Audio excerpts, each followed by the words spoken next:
Welcome to Real Estate Coaching Radio, starring award-winning real estate coaches and #1 international best-selling authors, Tim and Julie Harris. This is the #1 daily radio show for realtors looking for a no BS, authentic, real-time coaching experience. What's really working in today's market, how to generate more leads, make more money, and have more time for what you love in your life. And now your hosts, Tim and Julie Harris. Welcome back. We've got a great series of podcasts and YouTube videos for you this week. And the topic is going to be all about negotiating. Now, negotiating is one of those things that many of you have, frankly, been able to avoid ever learning how to master, because in this previous market, and I think it's clear to everyone, it is a previous market, you didn't really need to know how to negotiate more than making it so your buyer got the house. Sellers pretty much wore the pants. Still true in most of the country. I 100% understand. But what we're going to be entering into is a new era, a new time where you're going to have obviously new skills, especially as pertains to negotiating. So Julie has prepared a 4-part series, and it's really drilling down on how to master the art and the science of negotiating. We're going to start out by giving you an overview, kind of basically a mindset. That's how we start all these podcasts, is kind of getting your head in the right space to receive the information. We tactfully, as best we can, help you to move past your levels of learning. The first level being not knowing what you don't necessarily know, the unconscious incompetence. And once you've discovered some unconscious incompetence from Julie, I think, sharing with you some of these initial points, then you'll be open and more receptive to learning. And the point, our goal, is to present information to you that you don't necessarily need urgently, but you're going to in the next 30 to 60 days. You don't necessarily need it today, because in many markets, it's still a seller's market, but you will, I assure you, need every single thing we're about to share with you for the rest of the year, and probably for years to come, because frankly, we are definitely in a different cycle of the economy, and it's not going to be a short-term cycle. So Julie, thank you for taking what was essentially probably about 10 hours putting all this together. You're welcome. And yes, it was. And that doesn't even count all the stuff I've been gathering as we saw that these guys are going to need real negotiation skills beyond choosing the right offer for the seller. And, I was thinking as I wrote this, a lot of the negotiation was teaching your buyer how to actually do what they had to do. So things are all changing. And remember that negotiation happens not just when the offer is made, countered, and hopefully accepted, but also during home inspections, appraisal issues, and many other times before your clients finally make it to the closing table. And, even the most experienced agents can still have moments of anguish or anxiety in real estate situations. Maybe they're in a higher price range than they're used to dealing with a seller with a strong personality, or maybe they just can't see eye to eye on key points. It happens to the best of us. Now, new or inexperienced agents dread running up against a tough negotiator, a buyer or seller who just won't seem to budge, or an agent who they just can't seem to communicate with. So that brings us to the definition of negotiation. It is the process where two or more parties with different needs and goals discuss and find a mutually acceptable solution. And we're going to keep going back to that as we go through our podcast series here. But again, it's where you find an acceptable solution. What it is not, and we hear this from agents, how they talk, the bludgeoning of the other side, making them cry, getting them to hang up on you, faking them out, or other obnoxious, what we call non-tactics. So avoid this language and beware of agents or even clients who lead with these types of conversations. So the following are strategies that'll help you find that mutually acceptable solution that you're looking for when you negotiate. And we'll discuss both the buyer side and the seller side as we examine these points together. There's going to be actually 3 parts. One, we're talking about the subject property, what you're negotiating about. Then we're going to talk about things from a seller's perspective and a buyer's perspective. And finally, the 4th part is going to be additional strategies. So this week is going to be intense, and this is the nature of how Julie and I present information. This is not going to be a lot of, mindset-y woo-woo stuff, because we know ultimately knowledge equals confidence and ignorance equals fear. And if you're feeling fear right now, the only countermeasure you truly have is knowledge. The only countermeasure you have to make that insecure feeling that happens in a market like this, an economy like this, the only way to make that go away and to essentially keep it away is by having the confidence that comes from knowing that you know how to solve whatever problem comes your way.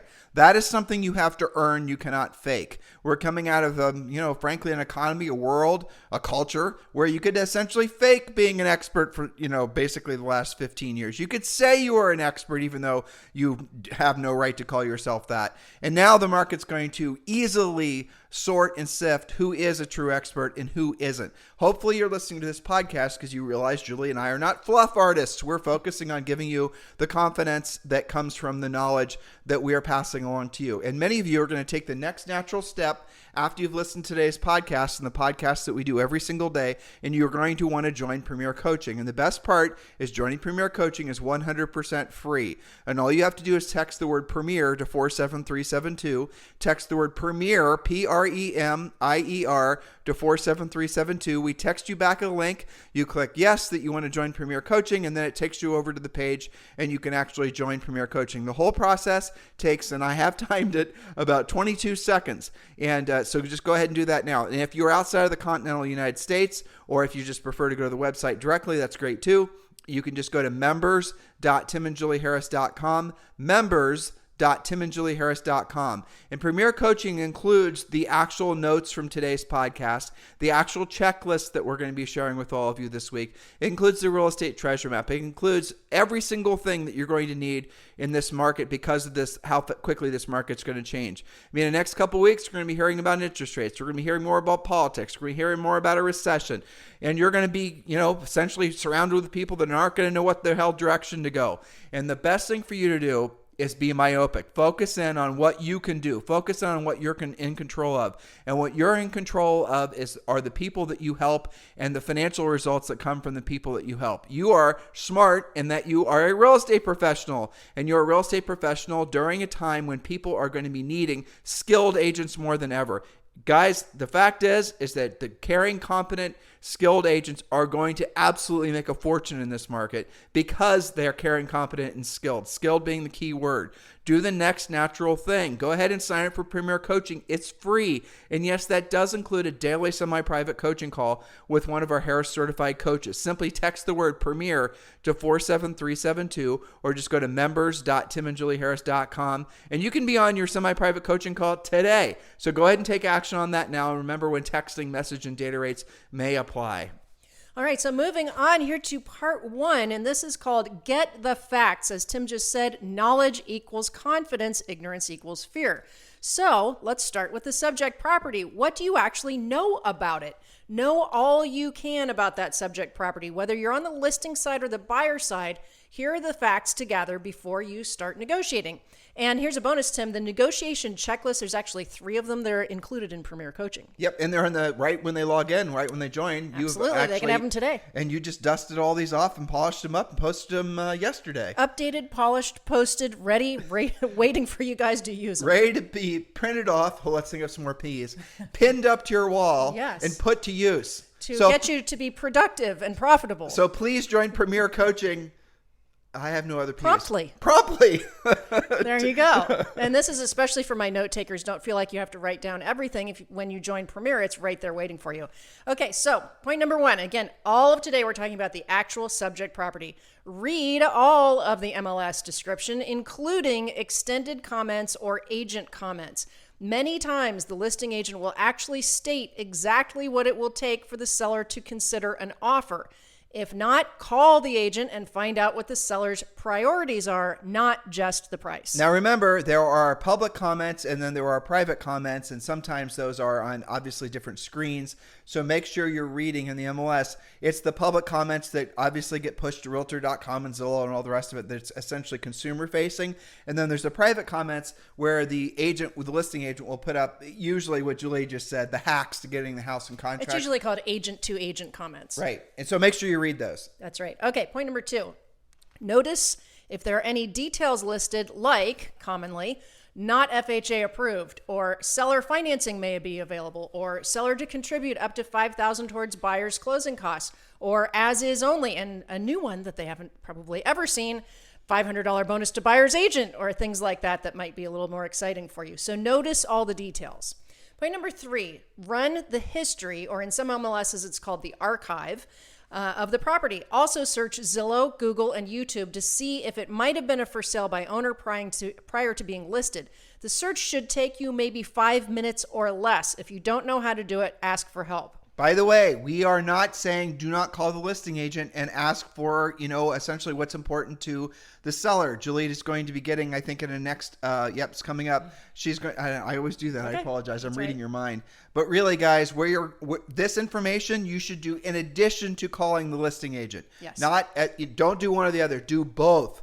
And especially the last point Julie just made where you're going and finding out the past listing history.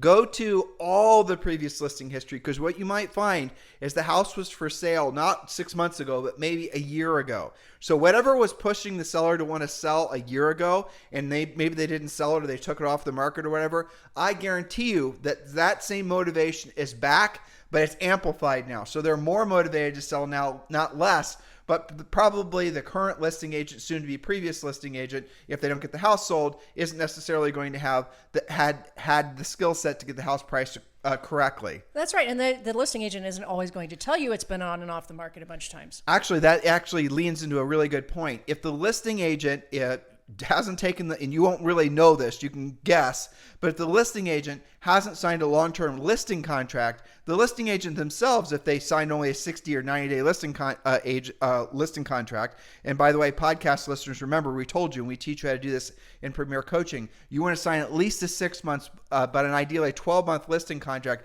No seller is going to sign a contract that long in my market. We tell you how to do it in Premier Coaching, so the seller actually wants to sign it. So that's all part of Premier Coaching, and we've talked about that on previous podcasts. But the point of it is if you know, maybe you can see from the other, maybe you know the agent, or frankly, you know the office, or you could probably just guess. That listing agent probably did not sign a long-term listing contract because their mentality was stuck in the previous market where things would sell in 22 seconds. So you might find that you have a buyer that's interested in purchasing a house, and you call that listing agent for a little bit of inside information, and that listing agent is going to be more motivated than that seller to sell the house because they're about to lose the listing. Isn't that interesting? I'm sure they haven't thought about that in maybe a decade because houses were selling before they'd have to have that conversation. You make an excellent point that sometimes the motivation of the listing agent comes into play. Well, Jules, how many people listening to us right now? And there are probably 30,000 that will listen to this podcast in the next probably 30 days or less. So the question I have for you is how many of them were in the business 10 years ago that they needed to know that? Statistically not. About 14. Right, exactly. Those are probably our coaches. Okay. Exactly. So point number 4, find the days on the market so far. Is this a fresh listing or has it been on and off the market? Has the price been raised or lowered? Has it been pending before and gone back on the market? Well, what caused that? Were there inspection or appraisal issues? Was it a buyer issue? What's going on with that? And then sometimes you see some really interesting histories of some of these properties that come on and off. They raise the price, see how that goes. Then they get in contract, then they take it off the market. You can find out a lot, even if the listing agent doesn't tell you all that. You don't have this in your notes, so I'll throw this out there. And I know this isn't readily available in all markets, but if you can find out the mortgage data, because what you might also find is if you see a lot of on and off the market, like for example, somebody might have their house on the market, decide, now you haven't seen this in the previous market, but you do see this type of behavior in this new market, especially if we go really into a severe recession. You'll see people will try to dual track their cash out of their house. One system is going to be to put the house for sale, one path. The other path is going to be to refinance. They will not be able to have the house for sale while they're trying to refinance it or, whatever, right? So the mortgage company, job one, is going to take the house off the market. And then they're going to try to refinance it and get their money out. So there's different things you have to follow. So if you look at the history, not just of the days on the market of the property, but also essentially if you have access to the data, which many, like pretty much all states you will, go to see if they've refinanced it. Go to see if they've taken second loans against it. See when those dates were. And again, it all goes back to seller motivation. If you see somebody who's had the house for sale, took the house off, and there's a refinance, I promise you that's probably somebody who's been draining their house from equity because they haven't been able to make ends meet, and they are very motivated. Yeah, you can find most of that from the tax records records and you go deep enough pages in. I know I saw one where the house had been paid off. There were no mortgages, but there's a whole bunch of property tax liens because the heirs had not wanted to sell it yet and also either forgot to or didn't want to or couldn't make the property tax liens. Well, along those lines, those are sweet properties to pick up as investments, especially since there's no emotional attachment to the property. And no mortgage to deal with. Exactly, and they inherited it. I remember, I'll never, ever forget. It was our second year in the business. You and I got called out on this listing appointment. I went by myself. It was actually in the neighborhood I grew up in, Colonial Hills in Worthington, Ohio. And the house was a rat's nest. But the house itself was, structurally it was fine. But the house itself was just in terrible repair. And I did not buy it. And I did not bring it to Julie to buy. I may have mentioned to her, we listed it and it sold for 22 seconds. I think we could have bought that house, and this was now a long time ago, and probably made a 10x return on it. Probably to this day. Well, but the point is there might be opportunities like that emerge. So even though we're not predicting a precipitous drop in pricing, if no drop in pricing at all, that's probably what most of you are going to experience. If anything, we expect an increase in pricing of homes, of appreciation, if you want to call it that, because of inflation. So with that in mind, if you do still stumble, you will stumble across bargains, you will stumble across opportunities. So don't be a dummy like I was. When you come across them, understand that they don't come that frequently. So make sure you snap that up. Which is the point of knowing something about the subject property, isn't it? Totally. Okay, so then they're not going to probably list that kind of thing in the MLS. All right, so point number 5, what are the comparable sales for this property? Whether you're the listing agent and you're helping to advise the seller if they should take something or not, or if you're on the buyer side and you're trying to counsel the buyer where they should come in, run the most recent solds and pendings. How many days on the market did those homes take to sell? What is the list to sell price ratio? Are these numbers going up or down? What is the trend? What should you expect in such a negotiation? You know, there's a difference between what you would have done even 90 days ago versus today, because you're going to have more competition, you're going to have more recent comps, and you're going to be able to see trends. So some of you who are more experienced, you're going to be saying, Tim and Julie, why aren't you talking about seller's motivation? That's what we're talking about probably tomorrow, because at the end of the day, that is pretty much the most important thing. And we're going to tell you guys some Jedi mind tricks to find out what the seller's motivation is. And you'll have inexperienced listing agents will think somehow they're violating some sort of, code of ethics by giving you some insight into the seller's motivation. But there are ways to tactfully, legally, and ethically find out what really is important to the seller. And that is going to be on tomorrow's podcast. So make sure you guys listen. That's right. Point number 6, what is the active competition? For example, does the buyer, again, whether you're on the buyer side or the seller side, you need to ask this. Does the buyer have 0 other choices, a few other choices, or many? Is there new construction in the area? How does the subject property compare to those options? This is going to color how your negotiations go, right? So point number 7. I feel obligated. Sure. So I just had this pang that I need to say this right now with relation to your point number 6, because I know we have a lot of new agents that listen because of the fact that there's a lot of new people entering into the industry, right? Always. If you have new construction in your marketplace, which you do, and you have a buyer that's looking in the price range of the new construction, which you probably do or you will, you absolutely positively need to take your buyer to every single one of those models where the new build reps are sitting on their duffs, and you need to register your buyers. Otherwise, you're going to discover, and I don't want this to happen to you because it'll be essentially so painful emotionally that some of you will basically not be able to get past it quickly. Register your buyers to every single one of those new construction homes, because here's what happens all the time. You're going to be working your butt off for this buyer. You're going to buy him 17,000 gallons of Starbucks coffee. You're going to give him away your nights and your weekends. They're $500 in gas. Exactly. You're right. When, gas is almost as expensive as Starbucks now. That's true. Right. So you're going to be in these, working your butt off for these buyers. You're in your mind. You're already saying, I'm going to get this money. I'm going to pay my bills with this buyer in 90 days. And then the buyer's going to email you or text you.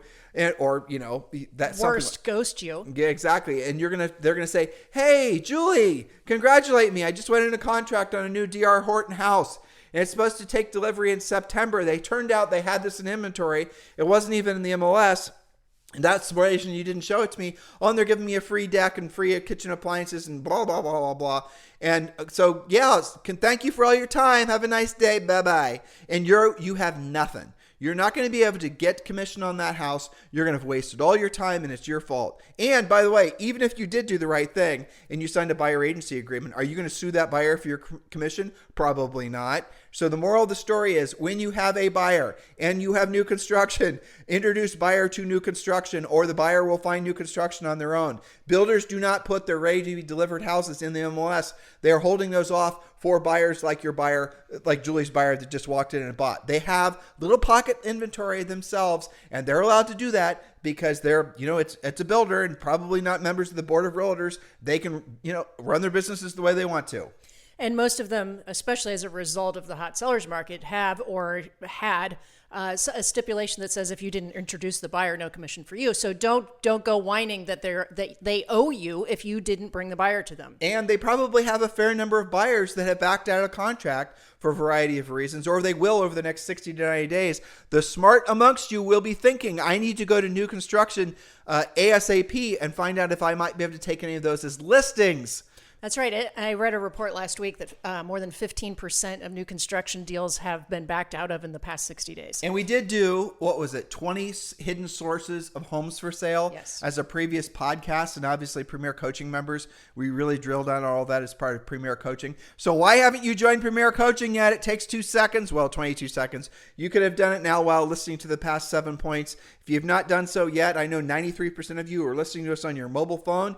Please text the word Premier to 47372. Text the word Premier to 47372. You can join 100% for free and have instant access to Premier Coaching. Text the word Premier to 47372 or just go to members.timandjulieharris.com. All right, point number 7. What else is important about this property? Is it in the floodplain? Is it in an area that's extremely competitive due to a corporation moving into town? What's going to happen to that field behind the house? Are they really going to bury the power line soon? Right? For all examples, and I could go on and on about different things, with the point being that not all subject properties are the same. Now, you guys are coming out of a pretty typical hot sellers market where you did have some pretty common practices, right? The seller was in control. The buyers had to waive pretty much everything. They had to be willing to go over list price, waive appraisals, and you pretty much did not have to negotiate inspections by and large. That was a pattern that you've gotten used to. Not so going forward. You're going to still use those strategies that you had from the last market sometimes. Definitely not always. So the point of today's negotiation talk is to show you that not every subject property is the same.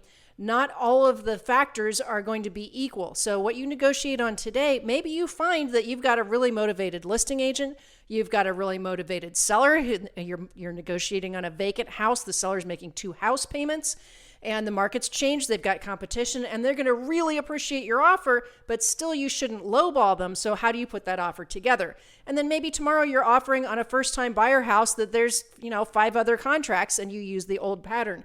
The point is, you have to know what's going on with the property just for starters. Now, tomorrow and the next day, we'll talk about the buyer and the seller. That's right. And so number one thing is enter into this new market knowing that you have to hit hard refresh, hard reset on your entire mindset with regards to what you have to know. We're going to beat this in. We're going to say this every single day. Hopefully you're going to internalize it. Knowledge equals confidence. Ignorance equals fear. One of the things that Julie and I did in our own coaching business, and this was going on 2 years, actually, kind of amazing, is we knew this market reset was going to happen. We didn't know. I mean, we couldn't have speculated that.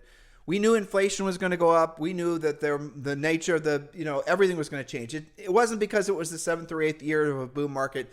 Frankly, it's because of other economic factors that were going on. And we were hearing and we were seeing from coaching clients, because we have thousands of coaching clients, the nature of their mindset changing. So about 2 years ago, we completely retooled our entire business. We started with the marketing and lead generation websites, but we also went through and we cut back on staff. We were really trying to right size in anticipation of a quickly adjusting market. Then COVID hit, and we were thankful we had actually made those moves. And then the government tossed in a bunch of money, and everyone was like, "Oh, I can just go get an FDIC loan.